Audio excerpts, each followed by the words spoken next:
2026 ခုနှစ်ဇန်နဝါရီ 4 ရက်နေ့မှာကျင်းပခဲ့တဲ့လွတ်လပ်ရေးနေ့ကို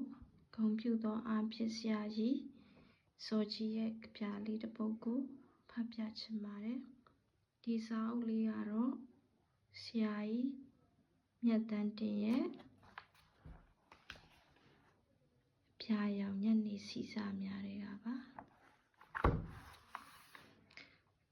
ဆရာစောကြီးသည်1948ခုနှစ်လွတ်လပ်ရေးနေ့တွင်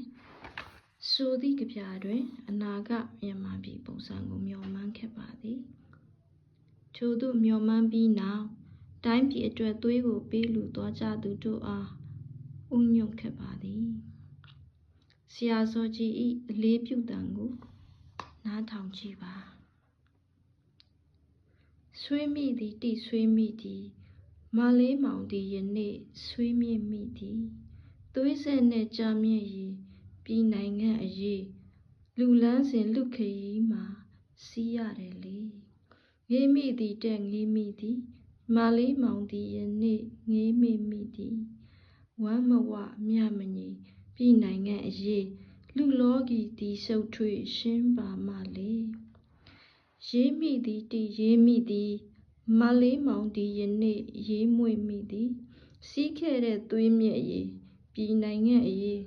စာတေးသည်မြိုင်ချောင်ကဒီကလောင်ရောင်ကြီးလွတ်ဥညွတ်တယ်လေ